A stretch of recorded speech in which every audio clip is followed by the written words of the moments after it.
খুব ভালো করেছেন। আমাদের একমাত্র ছোট বোনের বিয়ে বলে কথা, যত তাড়াতাড়ি শুভ কাজ সুসম্পূর্ণ হয় ততই মঙ্গল। আমি কিন্তু অনেকদিন ভালো মন্দ খাইনি। হ্যাঁ, এবার ভাগ্নির বিয়ে উপলক্ষে 1 মাস ধরে খাবো। হ্যাঁ, আমি কিন্তু আগে থেকে বলে রাখছি রাজা। আমি আমি কিন্তু 1 মাস ধরে খাবো। হ্যাঁ হ্যাঁ হ্যাঁ হ্যাঁ, খাবেন খাবেন, তা তো খাবেনই। হ্যাঁ। তবে কিনা ওই হজমের ওষুধটা না সঙ্গে রাখবেন। এই ফালতু আস্তে। অপু, সেদিনকার ব্যবহারে আমি খুব অনুতপ্ত। তুমি কিছু মনে করো না, সেদিনকার ব্যাপারটা ভুলে যাও। না না, আপনি ওসব নিয়ে একদম ভাববেন না, আমি কিচ্ছু মনে করিনি। তা ভালো, কিন্তু বিয়ে বলে কথা, একটা দেনাপানার কথা তো থেকেই যায়। হ্যাঁ মহিমবাবু, পূজা হচ্ছে বাবা মাহারা আমার একমাত্র ছোট বোন। আমিও সুখের জন্যে সব কিছু করতে পারি। বলুন, আপনার যদি কিছু চাবার থাকে বলুন। কি আর চাইবো রাজাবাবু, আমার তো সবকিছুই আছে। না না, তবুও সংকোচ করবেন না। যদি আপনার কোনো চাহিদা থাকে তো বলুন। পূজার জন্য তো আমি সব কিছু দিয়ে দিতে পারি। বোনের জন্য সব দিয়ে দিতে পারি এরকম কথা সকলেই বলে, কিন্তু দিতে গেলেই হাত কাঁপে। মহিমবাবু, রাজবংশের ছেলে আমি সারা জীবন শুধু দুহাতে দিয়ে এসেছি। চান, আপনার কি চাওয়ার আছে চান বলুন। নিশিগঞ্জের মায়ের দিব্যি যা চাইবেন আজ আমি তাই দেব।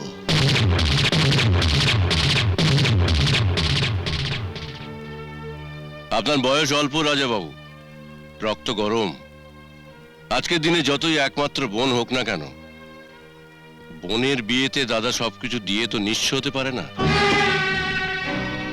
আজকের দিনে দাদারা তার বোনের জন্য কি করে আমি তা জানি না, তবে আমার বোনের সুখের জন্যে আমি তাকে সব কিছু দিতে পারি। তাই নাকি? তা দিন, আপনার সমস্ত সম্পত্তি লিখে দিন। কি পারবেন তো রাজাবাবু আপনার স্থাবর অস্থাবর সমস্ত সম্পত্তি লিখে দিতে?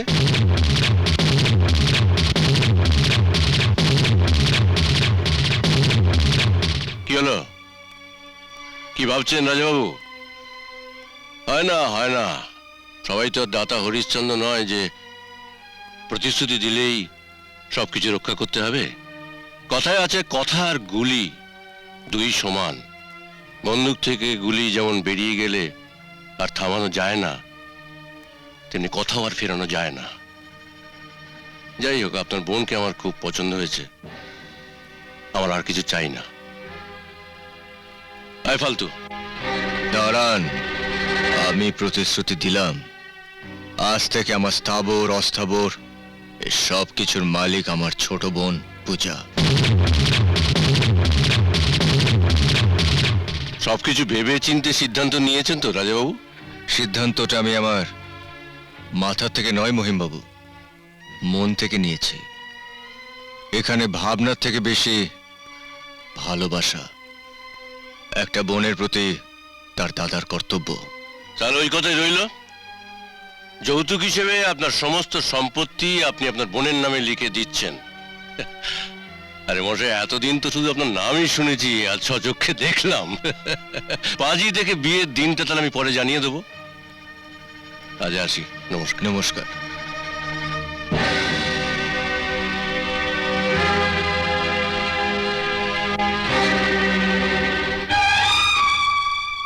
অসম্ভব, এই বিয়েতে আমি রাজি নই।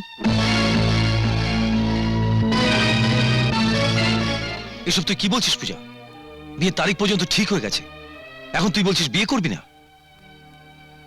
হ্যাঁ, আমি ঠিকই বলছি। দাদাদের নিঃস্ব করে, পথের বিক্রি করে আমি এই শীতিতে সিঁদুর পড়তে চাই না দাদা। কিন্তু আমি তো তোর স্মৃতিতে সিঁদুর দেখার জন্যে সব কিছু করতে পারি। আমি মহিম ঘোষালকে পাকা কথা দিয়েছি। কোন অধিকারে তুমি পাকা কথা দিয়ে এসছো দাদা? পূজা, কি বলছিস তুই? হ্যাঁ বলছি, ঠিকই বলছি। এই সম্পত্তি শুধু বড়দার নয়, মেজদা ছোটদা সকলের সমান অধিকার আছে। মহিম ঘোষালকে সমস্ত সম্পত্তি ভিক্ষে দেওয়ার আগে তুমি একবার ওদের মতামত নিয়েছো? একবার ওদের জিজ্ঞেস করে পাকা কথা দিয়েছো বড়দা?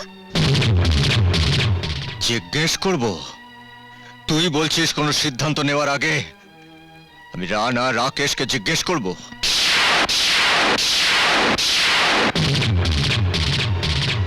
রাকেশ, আমি সিদ্ধান্ত নিয়েছি আমাদের সমস্ত সম্পত্তি আমাদের ছোট বোনের বিয়েতে যৌতুক দেব। এতে তোমাদের কোনো আপত্তি আছে? আছে, আপত্তি আছে। আপত্তি আছে? হ্যাঁ, আপত্তি আছে।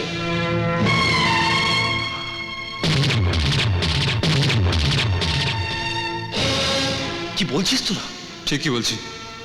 ওকে জিজ্ঞেস করো মোহনদা, যে ভাইরা ওর কথায় বিশ্বের পাত্র মুখে তুলতে পারে, তাদের মতামত চেয়ে তাদের অপমান করার অধিকার ওকে কে দিয়েছে?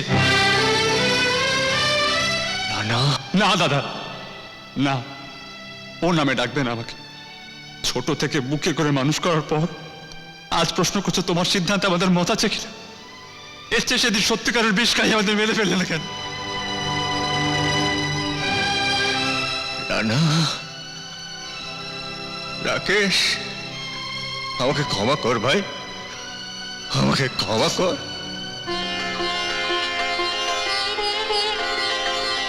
দেখলি তো পূজা, আমি কোনো ভুল সিদ্ধান্ত নিইনি। কিন্তু দাদা, আর কোনো কিন্তু না পূজা, আমি তোকে অনুরোধ করছি, আর অমত করিস না রে। কিন্তু মোহনদা, এভাবে তোমাদের স্বাদ আহ্লাদ কেড়ে নিয়ে বিয়ের পিড়িতে বসতে আমার যে একদম মন চাইছে না। এভাবে বলিস না পূজা, তুই কোণে সেজে বেনারসি পরে মাথায় সিঁদুর দিয়ে বিয়ের আসরে বসবি, সেটা দেখার জন্য তো আমরা এতগুলো বছর অপেক্ষা করে আছি। দাদা, না পূজা, আর আপত্তি করিস না। অপু খুব ভালো ছেলে, দেখবি দেখবি ও তোকে খুব সুখে রাখবে, খুব সুখে রাখবে।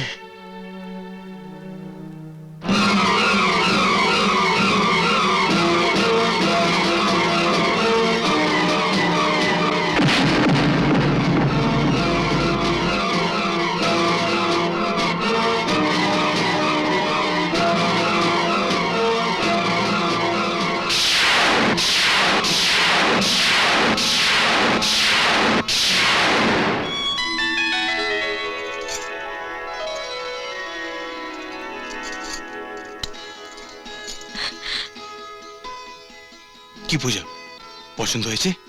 আমি হিন্দু মেয়ে, শাখা সিঁদুরের দিব্যি দিয়ে অগ্নি সাক্ষী করে আমি তোমাকে স্বামী হিসেবে পেয়েছি। তুমিই তো আমার দেবতা।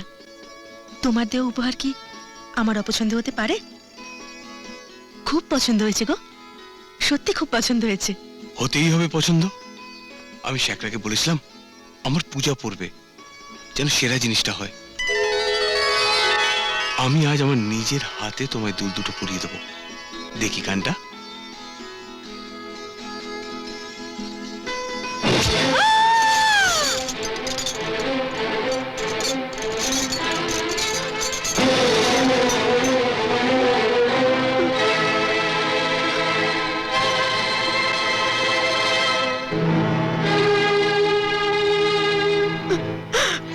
রক্ত!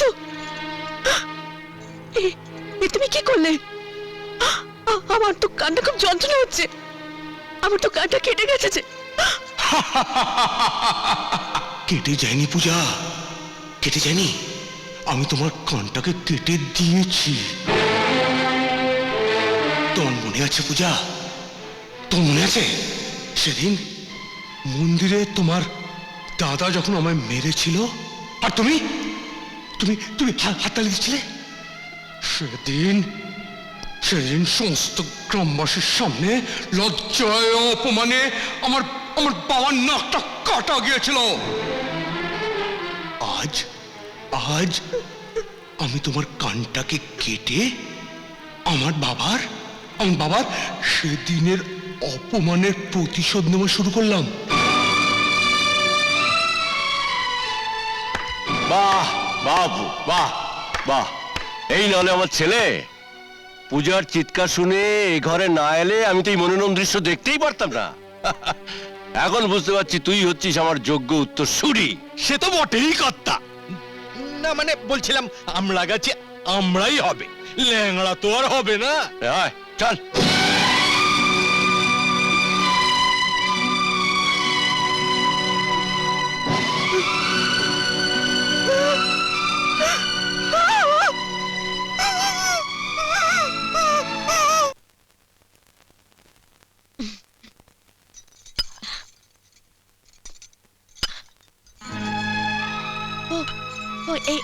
এইটা এইটা একটা বিষাক্ত পোকা কামড়ে দিয়েছিল জানো, ওই জন্য এটাতে ব্যান্ডেড আর ওষুধ লাগিয়ে রেখেছি। তোমরা খাও, আমি রান্নাঘর থেকে এক্ষুনি আসছি। নে শুরু কর।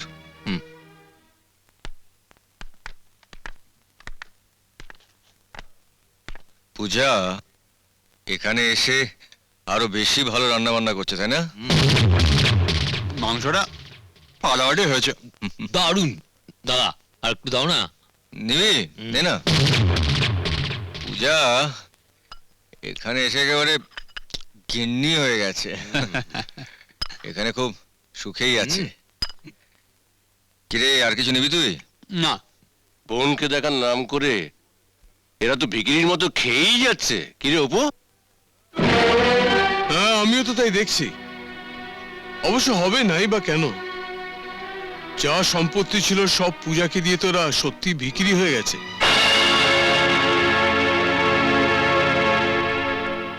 ছেড়ে দাও বাবা, খেতে দাও। কত খাবারই তো আমাদের নষ্ট হয়ে যায়, কুকুরকে দিয়ে দিই। তা কুকুরের বদলে মানুষরাই খাক। সে খাক, তবে একটা কথা তুই শুনে রাখ অপু, শুধু শুধু আমি তোর শালাদের খাওয়াতে পারবো না। আমার বাড়িতে ওরকম চব্বচস্য করে খেতে গেলে কাজ করতে হবে।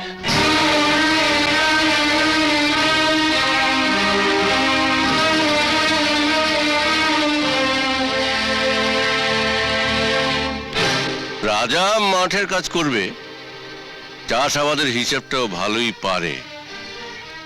রাকেশকে গোয়াল আর পোল্ট্রি দেখার দায়িত্বটা দিয়ে দে। দেখিস আবার ডিম চুরি করে বিক্রি টিক্রি করে না বসে। রানা শুনেছি কলেজে পড়াশোনা করে, ওকে লেখাপড়া ছাড়িয়ে দিয়ে ঘরের ফাই ফরমাস খাটতে বল। ঠিক আছে বাবা, ঠিক আছে, ওরা তাই করবে। কিন্তু তা বলে তুমি ওদের খাবারের খোঁটা দিও না। কতই বা খাবে ওরা? কি হলো বর্দা, তোমরা খাওয়া দাওয়া বন্ধ করে উঠে পড়লে যে? কি হয়েছে বর্দা, তোমরা কাঁদছো কেন? কাচ্ছি না, আসলে পেটটা একেবারে ভরে গেছে রে তোকে দেখে। তুই এখানে কত সুখে আছিস, ভালো আছিস। ও বুঝেছি, আর বলতে হবে না।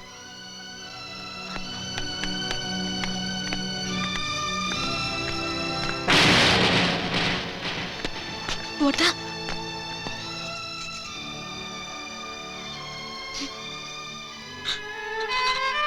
তোর পাগলি, তুই কাঁদছিস কেন? তুই সুখী হলে তো আমরা সুখী। বর্দা, তোমরা কতটা সুখ পেলে তা আমি জানি না, কিন্তু যদি পারো তো তোমাদের এই হতভাগিনী বোনটাকে ক্ষমা করে দিও। আর হ্যাঁ, নিঃস্ব হয়ে পথে ঘাটে ঘুরে বেড়ালেও কোনোদিন এ বাড়িতে আসবে না, কোনোদিন না। পৃথিবীতে আমি বোধহয় সব থেকে দুর্ভাগা বোন, যে নিজের শ্বশুর বাড়িতে দাদাদের আসতে বারণ করছে। বেশ, আমরা আর কখনো এ বাড়িতে আসবো না, কিন্তু তুই কথা দে তুই আমাদের বাড়িতে আসবি। জানি না বর্দা, আমার ভাগ্যে কি আছে আমি জানি না, আমি কিচ্ছু জানি না।